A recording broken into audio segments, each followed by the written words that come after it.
Quality और consistent performance के लिए सिर्फ सिल्वर पंप्स एंड मोटर्स, नाम याद रखना।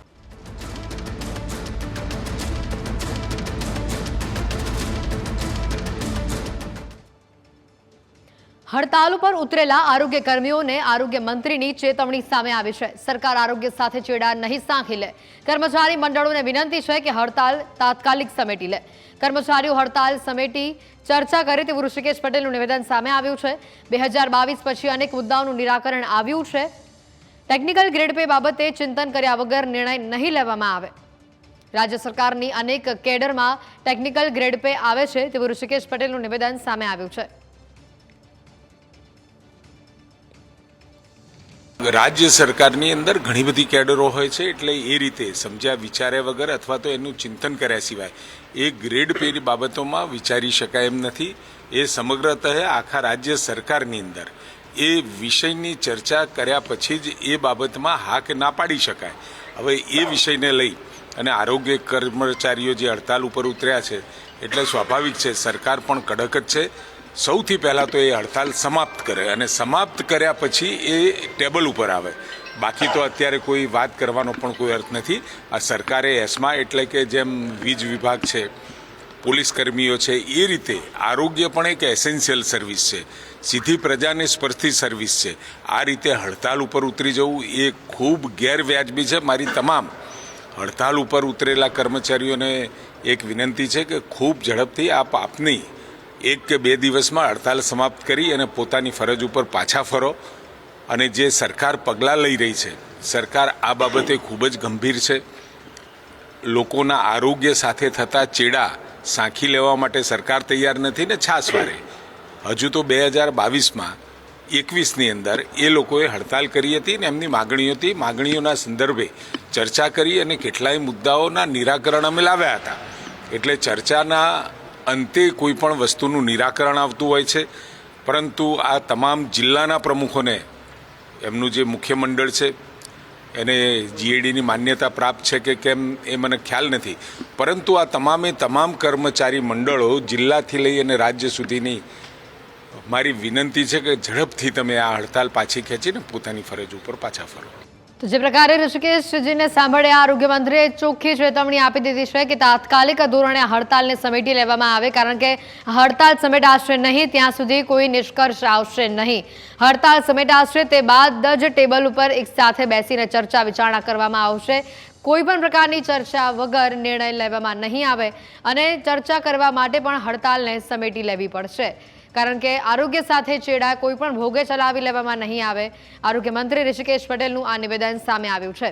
ત્યારે હવે જોવાનું એ રહેશે કે કર્મચારીઓ દ્વારા આ હડતાલને સમેટી લેવામાં આવે છે કે કેમ। કર્મચારી મંડળોને વિનંતી કરવામાં આવી છે કે તાત્કાલિક ધોરણે હડતાલને સમેટી લેવામાં આવે।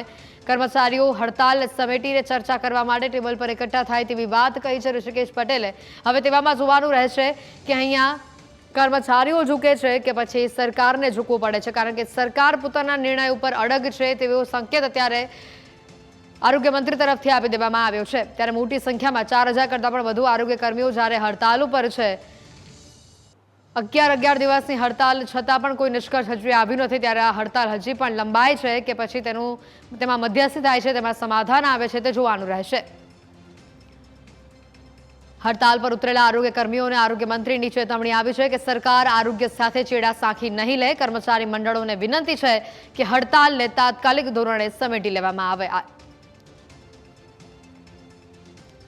ત્યારે આપણી સાથે ફોન લાઈન ઉપર આરોગ્ય કર્મી જોડાઈ ચૂક્યા છે મહેન્દ્રભાઈ, પહેલા તો સ્વાગત છે ન્યૂઝ કેપિટલમાં આપનું। જે રીતે આરોગ્ય મંત્રીની અહીંયા ટકોર આવી છે, તેઓએ જે વાત કહી છે કે તાત્કાલિક ધોરણે હડતાલને સમેટી લેવામાં આવે, કારણ કે હડતાલ સમેટાશે નહીં ત્યાં સુધી ટેબલ પર એક સાથે બેસીને ચર્ચા થશે નહીં।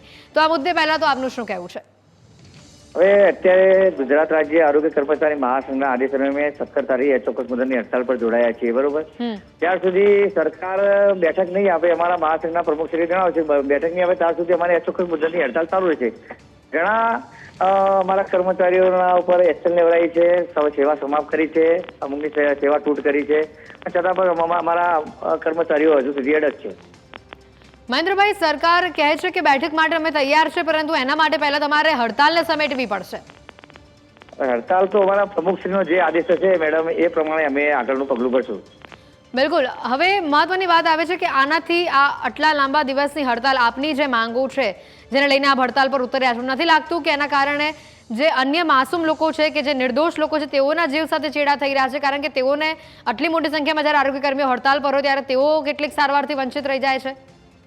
100% તમારી વાત સાચી છે. અમને પણ દુઃખ છે. જનતા જનાર્દનની અમે સેવા કરી શકતા નથી. સરકારે અમારી સેવા ચૂકના આદેશમાં ચોખ્ખું લખ્યું છે કે આની કોઈ વૈકલ્પિક વ્યવસ્થા નથી. બરાબર? તો સરકારે એક બાજુ એક તરફી નિર્ણયને સેવા સમાપ્ત કરી છે. સરકારે ખરેખર આવું ના કરવું જોઈએ. અમારી જો વૈકલ્પિક વ્યવસ્થા ના હોય તો અમારી માગણી જે લાગણી છે એ સાંભળીને અમારી જે માગણી હોય એ પૂરી કરવી જોઈએ. અમારે ટેકનિકલ પગાર ધોરણ છે. બરોબર?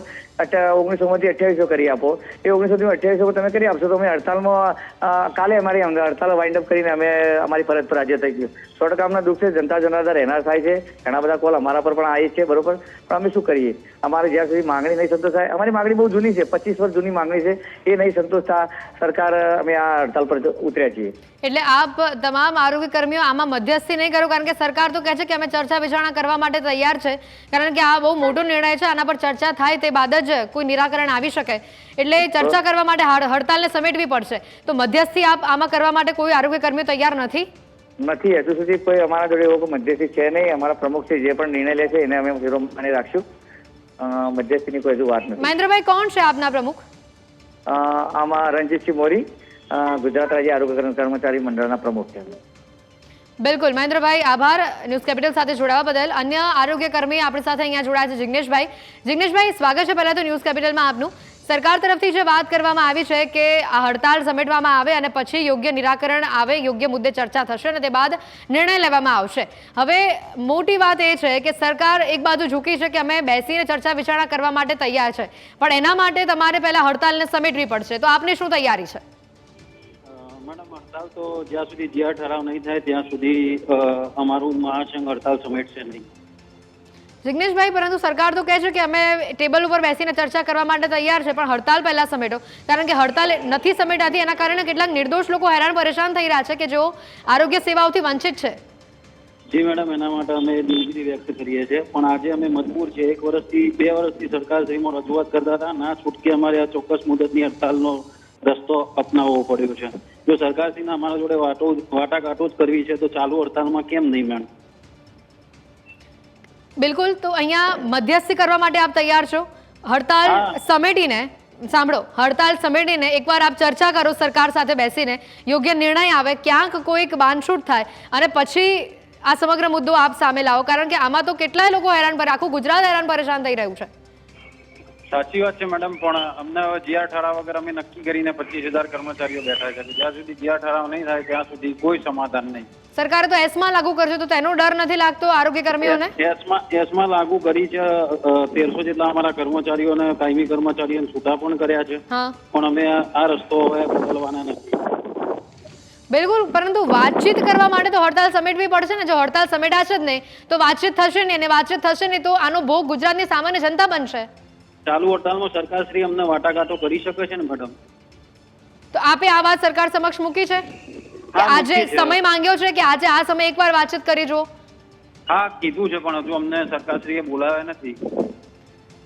સરકારના કોઈ પ્રતિનિધિ તરફથી કોઈ જવાબ, કોઈ આપને હડતાલ સ્થળ પર કોઈ મુલાકાત લીધી હોય તેવી કોઈ વાત?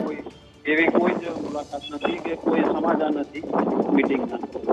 બિલકુલ જિગ્નેશભાઈ, પરંતુ આમાં મક્કમ આપ પોતાની માંગોને લઈને અડીખમ છો, મક્કમ છો, એ વાત બરાબર છે, પરંતુ આપ તો વોરિયર છો. આપે ગુજરાતની જનતાનું પણ સમજવું જોઈએ, તેમની હાલત પણ સમજવી જોઈએ, કારણ કે જે લોકો આરોગ્ય સુવિધાથી વંચિત છે તે લોકોનો આમાં શું વાંક છે? અમે એ જ કહી રહ્યા છે મેડમ કે જ્યારે બાપ દીકરા જોડે નતો જતો, દીકરો બાપ જોડે નતો જતો, ત્યારે અમે એ લોકો જોડે જતા હતા. અને આ કોરોના ટાઈમમાં અમે 65 કર્મચારીઓ અમારા શહીદ થયા છે મેડમ. આશા કરે છે જિગ્નેશભાઈ કે આ આખી સમગ્ર વાતનો તાત્કાલિક અંત આવે. આભાર ન્યૂઝ કેપિટલ સાથે જોડાવા બદલ.